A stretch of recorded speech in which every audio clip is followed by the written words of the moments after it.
ঠিক সন্ধ্যে ৬টা নিউজ ১৮ বাংলা জেলা থেকে সরাসরি নিয়ে আপনাদের সঙ্গে রয়েছে আমি তমশ্রী। কাল রাম মন্দিরের উদ্বোধন, সেজে উঠেছে অযোধ্যা নগরী।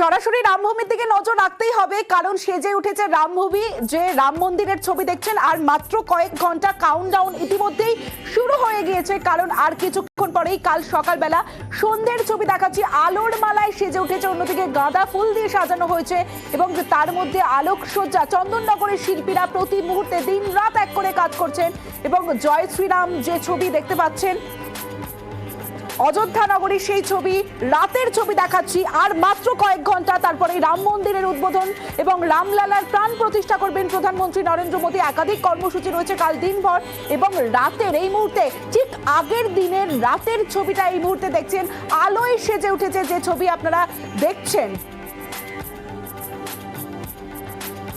যে ছবি আপনারা দেখছেন অযোধ্যার রাম মন্দির, সেই রাম মন্দির আলোর মালায় সেজে উঠেছে এবং শিল্পীরা, চন্দননগরের শিল্পীরা আলোর মালায় সাজিয়ে তুলেছেন অযোধ্যা নগরীর এই রাম মন্দির। কাল যেখানে প্রাণ প্রতিষ্ঠা হবে রামলালার।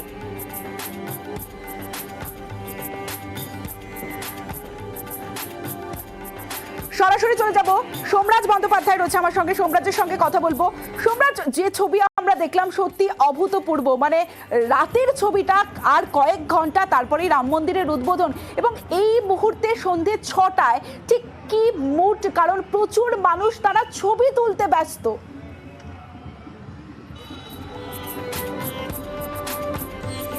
দেখো, একদমই প্রচুর পুণ্যার্থী থেকে শুরু করে সাধু সন্ন্যাসীরা এসে পৌঁছেছেন অযোধ্যায় একবারের জন্য অন্তত রাম মন্দির দর্শনের জন্য। কিন্তু যা পরিস্থিতি, বারবার পুলিশের তরফে ঘোষণা করা হচ্ছে যাতে তারা রাম মন্দিরের এই চত্বর ছেড়ে দেন, তার কারণ নিরাপত্তার কারণে তারা আর কোনো পুণ্যার্থী বা কোনো সাধু সন্ন্যাসীদের এই জায়গা, অর্থাৎ যেখানে আমরা দাঁড়িয়ে রয়েছি রাম মন্দিরের মূল প্রবেশপথ, সেখানে পর্যন্ত তারা অনুমতি দিচ্ছেন না আসার জন্য। বারবার তাদের তরফে ঘোষণা করা হচ্ছে, কিন্তু যে উচ্ছ্বাস, যে উন্মাদনা রাম মন্দির চত্বর জুড়ে, বিশেষত রাম মন্দিরের মূল প্রবেশপথের সামনে যে উচ্ছ্বাস ও উন্মাদনা দেখা যাচ্ছে, তাতে আগামীকাল সকাল থেকে যে পুণ্যার্থী বা সাধু সন্ন্যাসীদের অনুমতি নেই আসার, তাতে তাদেরকে কিভাবে আটকানো হবে তা নিয়ে যথেষ্টই চিন্তায় জেলা প্রশাসন, পুলিশ প্রশাসন। রাম মন্দিরের গোটা ক্যাম্পাস এই মুহূর্তে সেজে উঠেছে। রাম মন্দিরের মূল গেট প্রস্তুত, ভিভিআইপি বা ভিআইপিরা যে গেটগুলি দিয়ে ঢুকবেন সেই গেটগুলিও সাজিয়ে তোলা হয়েছে। প্রত্যেকটি গেটের ক্ষেত্রেই গাঁদা ফুল ব্যবহার করা হয়েছে, কলকাতা থেকে আনা হয়েছে এই গাঁদা ফুল। পাশাপাশি সন্ধ্যেবেলার যে আলোকসজ্জা রাম মন্দিরের বাইরে, সেই আলোকসজ্জাগুলি চন্দননগরের আলোক শিল্পীরা তুলে ধরেছেন এবং তার জন্য এগুলি হচ্ছে স্থায়ী আলোকসজ্জা, অর্থাৎ মন্দিরের উদ্বোধনকে কেন্দ্র করে নয়, এই আলোকসজ্জাগুলি আপাতত থাকবে, তেমনটাই শিল্পীরা জানাচ্ছিলেন। পাশাপাশি রাম মন্দিরকে উদ্বোধনকে কেন্দ্র করে ইতিমধ্যে কয়েক হাজার আমন্ত্রিত যারা অতিথিরা আসবেন, প্রায় ৫,০০০ আমন্ত্রিত ভিভিআইপি অতিথিরা আসবেন, তাদের জন্য যে রাস্তার যে সাজানো, অর্থাৎ গোটা রাস্তাটিকেই সাজিয়ে তোলা হয়েছে বিভিন্ন রকম ব্যানার, প্ল্যাকার্ড এবং রামের জীবন কাহিনীকে বিভিন্নভাবে তুলে ধরা হয়েছে। এই জায়গা থেকেই সোমরাজ একটু জানতে চাইবো, একদিকে তো পুণ্যার্থীরা, প্রচুর পুণ্যার্থী স্বাভাবিকভাবে বোঝাই যাচ্ছে যে কাল আসবেন এবং তাদেরকে কিভাবে সামাল দেওয়া হবে, কারণ সাধারণের জন্য 23 তারিখ পর্যন্ত প্রবেশ নিষিদ্ধ। একটু নিরাপত্তার দিকটা জানতে চাইবো, যে তুমি আগেই বলছিলে 10,000 সিসি ক্যামেরাতে মুড়ে ফেলা হয়েছে অযোধ্যার রাম মন্দির, আর কি কি নিরাপত্তা ব্যবস্থা চোখে পড়ছে?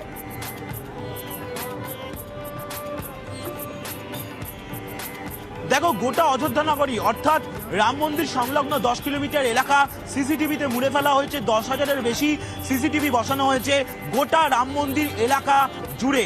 পাশাপাশি আগামীকাল সকাল থেকে কিন্তু শুধুমাত্র যাদের পাস রয়েছে তারাই ঢুকবেন, তাছাড়া কেউ ঢুকবেন না। এই যে আজকেও আমরা দেখলাম যে পুণ্যার্থী বা সাধু সন্ন্যাসীরা ঢুকে পড়েছেন, আগামীকাল তারা ঢুকতে পারবেন না। সকাল থেকেই এই নিরাপত্তার কড়াকড়ি থাকবে। পাশাপাশি রাম মন্দিরের ভেতরে এসপিজি 30 স্তরীয় নিরাপত্তা ব্যবস্থা থাকবে। আর্টিফিশিয়াল ইন্টেলিজেন্স ব্যবহার করা হচ্ছে, অর্থাৎ অদৃশ্য দরজা থাকবে, এমনটাই জানা যাচ্ছে এখনো পর্যন্ত।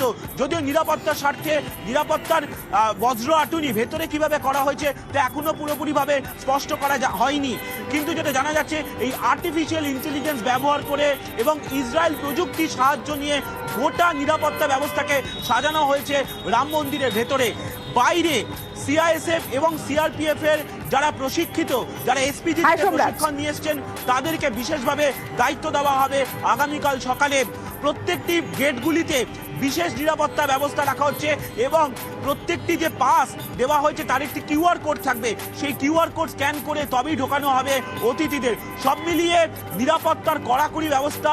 এবং আজ থেকেই আমরা দেখছিলাম যে গাড়ি ঢোকা বা বেরোনোর উপর নিষেধাজ্ঞা জারি হয়েছিল, কিন্তু এত পরিমাণ পুণ্যার্থী এসছেন তাদেরকে মন্দিরের সামনে পর্যন্ত আসতে দেওয়া হচ্ছিল। আগামীকাল বিকেল পর্যন্ত সেটা হবে না, তেমনটাই জানা যাচ্ছে এখনো পর্যন্ত।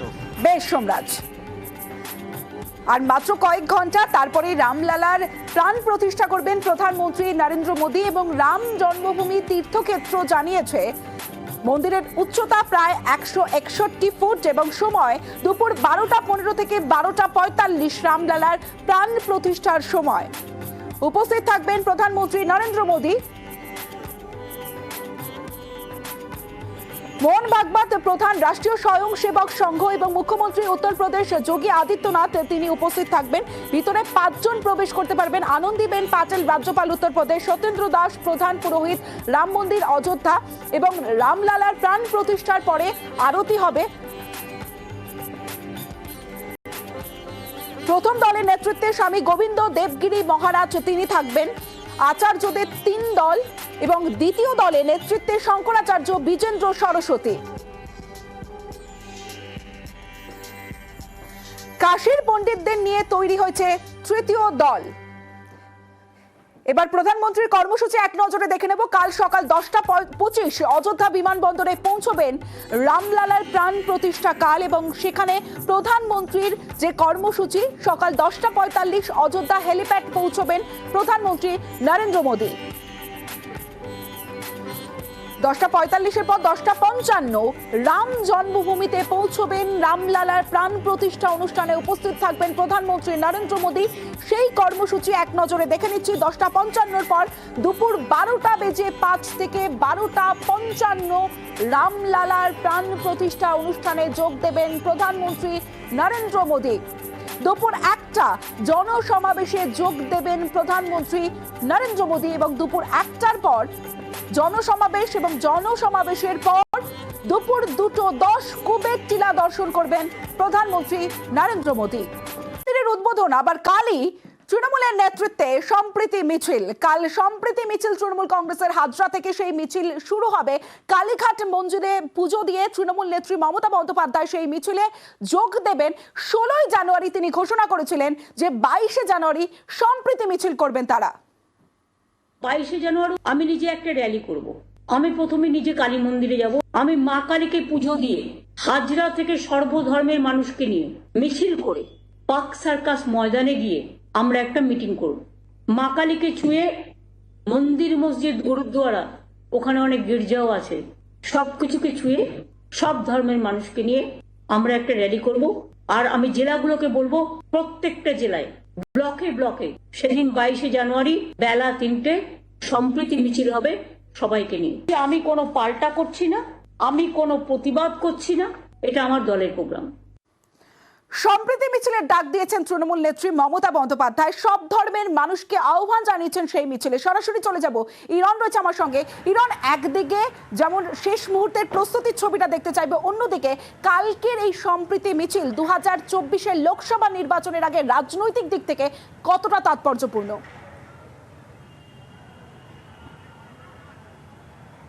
দেখো তমশ্রী, 2024 22শে জানুয়ারি আগামী দিনে কিন্তু একটা সত্যি ঐতিহাসিক দিনের আখ্যা নিতে চলেছে। একদিকে যেমন রাম মন্দিরের প্রাণ প্রতিষ্ঠা, মন্দির উদ্বোধন, এবং অন্যদিকে রাজ্যে অর্থাৎ পশ্চিমবঙ্গে সংহতি যাত্রা বা সম্প্রীতি মিছিল। মুখ্যমন্ত্রী মমতা বন্দ্যোপাধ্যায় বা তৃণমূল নেত্রী তার ডাকে যে মিছিলে সব ধর্মের মানুষ একসঙ্গে জড়ো হবে এবং পায়ে পা মেলাবেন, বার্তা একটাই, ঐক্যের বার্তা। এবং সেই কারণে যেখানে আমি দাঁড়িয়ে রয়েছি মমতা বন্দ্যোপাধ্যায়ের ছবি এবং তার উপরে যে ব্যানার রাখা রয়েছে পুরো পার্ক সার্কাস ময়দান, যেখানে কিন্তু মমতা বন্দ্যোপাধ্যায় এসে মিছিল শেষে তিনি এখানে কিন্তু সভা করবেন। ধর্ম যার যার, উৎসব সবার। এই অঞ্চলে যত পোস্টার রয়েছে প্রত্যেকটা ব্যানারেই কিন্তু এই লাইন লেখা রয়েছে। মমতা বন্দ্যোপাধ্যায় যেটা বলেন যে ধর্ম যার যার, উৎসব সবার। এই লাইন বা এইটাকে যদি ট্যাগলাইন ধরেই কিন্তু আগামীকালকে সংহতি যাত্রা, যে যাত্রা কিন্তু কালীঘাট মন্দিরে মমতা বন্দ্যোপাধ্যায় তিনি যাবেন, আরতি করবেন। যদি তিনি সেখানে খুব বেশি লোক যাবেন না, তিনি কয়েকজন যাবেন তার সঙ্গে। তারপর হাজরা পার্ক থেকে পায়ে হাঁটা শুরু এবং সেখান থেকে আসার পথে গরচায় গুরুদুয়ারা, তারপর চার্চ এবং পার্ক সার্কাসে আসার আগে মসজিদ।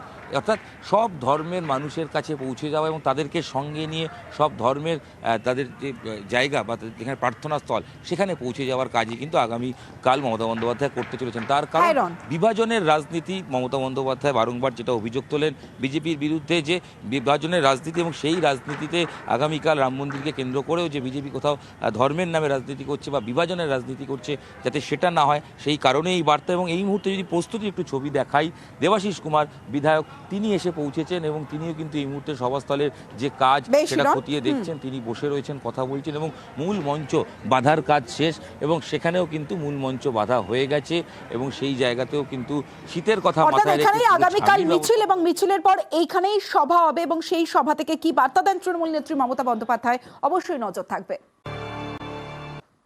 প্রথমে একটা ডেথ সার্টিফিকেট দেখাবো আপনাদের। দেখুন, বলরাম নন্দী ডেথ সার্টিফিকেটটা দিয়েছেন মেদিনীপুর মেডিকেল কলেজ এবং হসপিটালের তরফ থেকে। আর এই বলরাম নন্দী কি বলছেন প্রথমে শোনাবো। বাবার ডেথ সার্টিফিকেট বার করতে গিয়েছিলাম, যে আমার নামে বেরিয়ে আসে, প্রচুর চাপেই আছি এবং যে কোনো কাজ করতে যাচ্ছি কোনো সফল হচ্ছে না। ডেথ সার্টিফিকেট না হলে কোনো কাজ হচ্ছে না। বলরাম নন্দী তিনি জীবিত, তিনি কথা বললেন, তিনি জানালেন যে তিনি বেঁচে আছেন, তার বাবা মারা গিয়েছেন কিন্তু ডেথ সার্টিফিকেটে নাম এসেছে তার। ভাবতে পাচ্ছেন কত বড় ভুল। সরাসরি চলে যাবো, সুকান্ত রয়েছে আমার সঙ্গে, সুকান্তর সঙ্গে কথা বলবো। সুকান্ত, একটা সরকারি হাসপাতালের তরফে এত বড় একটা ভুল হলো কিভাবে? দেখো তমশ্রী, এক কথায় মেদিনীপুর মেডিকেল কলেজ বিরুদ্ধে চরম গাফিলতির অভিযোগ। কারণ উত্তম নন্দী নামে এক ব্যক্তি চন্দ্রকোনা পৌর এলাকার বাসিন্দার, তিনি ভর্তি হন মেদিনীপুর মেডিকেল কলেজে আর সেখানেই চিকিৎসাধীন অবস্থায় তার মৃত্যু হয়। তারপরে উত্তম নন্দীর ছেলে তিনি বাবার ডেথ সার্টিফিকেটের জন্য আবেদন করেন এবং ডেথ সার্টিফিকেট যখন হাতে পান তখন দেখেন যে সেই ডেথ সার্টিফিকেটে তার নাম অর্থাৎ বলরাম নন্দী লেখা আছে। এতেই সমস্যায় পড়ে যান ওই পরিবার। কারণ যে ডেথ সার্টিফিকেট নিয়ে সরকারি বিভিন্ন কাজে সমস্যার মধ্যে পড়তে হয় তাদের। সেই খবর আমরা যখন মেদিনীপুর মেডিকেল কলেজের যিনি সুপার রয়েছেন তার সাথে যোগাযোগ করি, তিনি অবশ্য হালকা করে বলেছেন যে এটা টেকনিক্যাল সমস্যা, কিন্তু একটা মেডিকেল কলেজের মতো একটা গুরুত্বপূর্ণ জায়গা যেখানে গোটা জেলার স্বাস্থ্য পরিষেবা নিতে জেলা থেকে বিভিন্ন মানুষ যান, সেই স্বাস্থ্য পরিষেবা পাওয়ার জায়গাতে কিভাবে এত বড় ভুল হতে পারে? তিনি হাসপাতালে ভর্তি ছিলেন, অর্থাৎ হাসপাতালের রেকর্ড ছিল, তারপরেও এই ধরনের ঘটনায় স্বাভাবিকভাবেই হাসপাতালের ভূমিকা নিয়ে প্রশ্ন। তবে টেকনিক্যাল সমস্যা, গাছাড়া মনোভাব হাসপাতাল সুপারের। বলার তো কিছু নেই, এটা কিছু একটা টেকনিক্যাল এরার হয়েছে, এটা তো কোনো ইয়ে নয়। ওটা ডকুমেন্টেশন ইয়ে করলে এসে আমাদের সাথে যোগাযোগ করলেই ওটা ঠিক হয়ে যাবে। ঝাড়গ্রামের ছবি দেখাবো। জমি মাফিয়া দৌরাত্ম্য। কেন বলছি? কোথাও সরকারি জমি দখল করে বাড়িঘর তৈরি হয়েছে, কোথাও আবার নিকাশি বুঝিয়ে বিক্রি করে দেওয়া হচ্ছে, আর এতেই ক্ষুব্ধ বাসিন্দারা।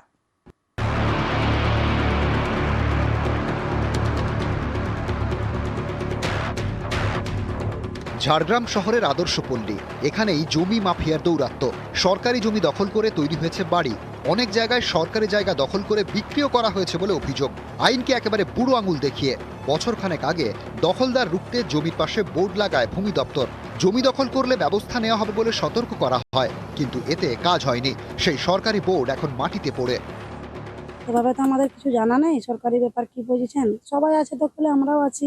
বোর্ড আছে তো, সরকারি বোর্ড লাগানো আছে। হ্যাঁ সে তো আছে, সবাই তো দেখতে পাচ্ছি, কিন্তু তবুও আছি আর দখলে আছি আমরা। সরকারি জায়গা এভাবে দখল করা যায়?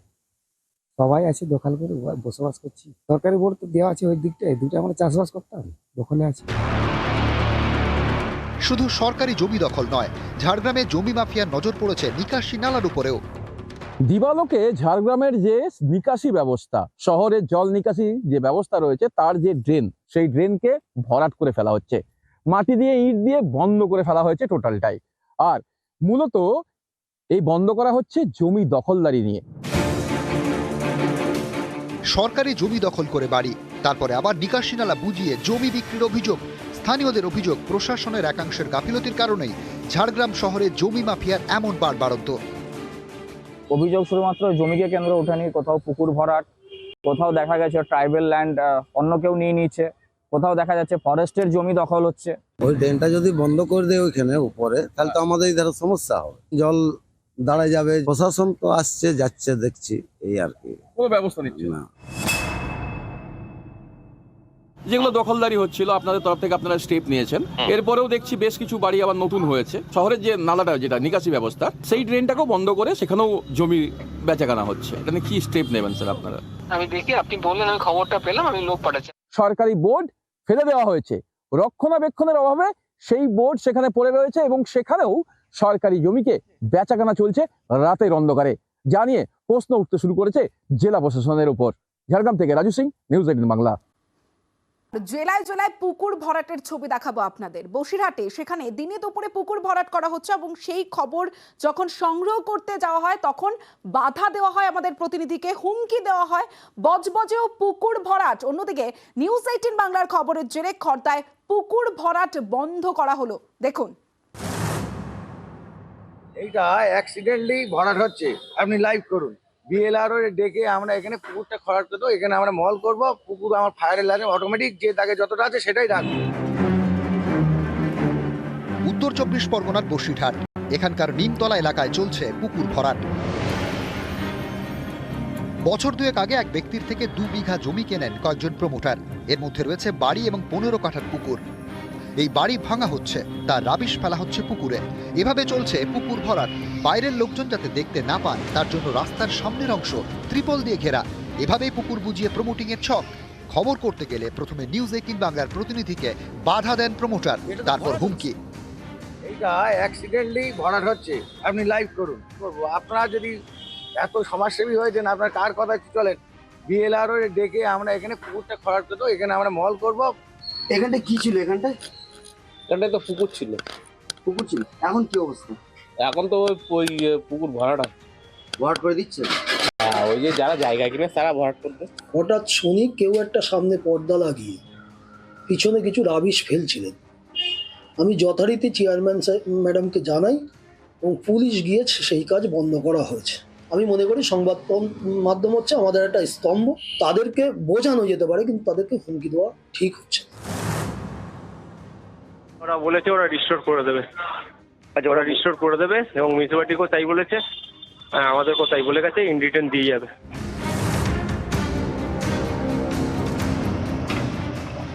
দক্ষিণ 24 পরগনার বজবজ, এখানে উত্তর বাওয়ালি পঞ্চায়েত এলাকায় চলছে পুকুর ভরাট। পুকুর বুঝিয়ে হচ্ছে নির্মাণ। অভিযোগ রাঙুর উত্তর বাওয়ালি তৃণমূলের অঞ্চল সভাপতি সুশীল বারিকের বিরুদ্ধে। জলা জমি, সেখানে জল নেই, কিন্তু শুকনো একটা জায়গা ভর্তি হচ্ছিল। আমরা পঞ্চায়েত থেকে সেটা প্রশাসনকে দিয়ে বন্ধ করে দিয়েছিলাম, কিন্তু এই মুহূর্তে কোনো কাজ হচ্ছে কিনা সেটা আমি বলতে পারবো না। খাল ভর্তি হচ্ছে এমন কোনো আমাদের কাছে খবর নেই। এ নিয়ে উত্তর বাওয়ালি তৃণমূলের অঞ্চল সভাপতি প্রতিক্রিয়া দিতে চাননি।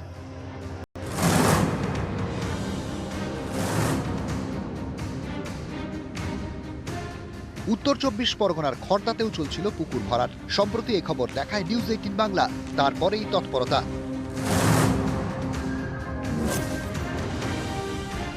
বিবেকানন্দ স্টেডিয়ামের পাশে পুকুর। শনিবার এলাকায় যান তৃণমূল পরিচালিত খর্দা পুরসভার পুরপ্রধান এবং আধিকারিকরা। বন্ধ করে দেওয়া হয় পুকুর ভরাটের কাজ। আর্থ মুভার দিয়ে পুকুরকে আগের অবস্থায় ফেরানোর কাজ শুরু হয়। আমরা গিয়ে পুকুর খুঁড়িয়ে দিয়েছি, কোনো জলাজমি আমরা ভরাট হতে দেবো না। নিউজ 18 বাংলাকে ধন্যবাদ জানাচ্ছি যে সেটা আমাদের গোচরে আনার জন্য। নিউজ 18 বাংলা।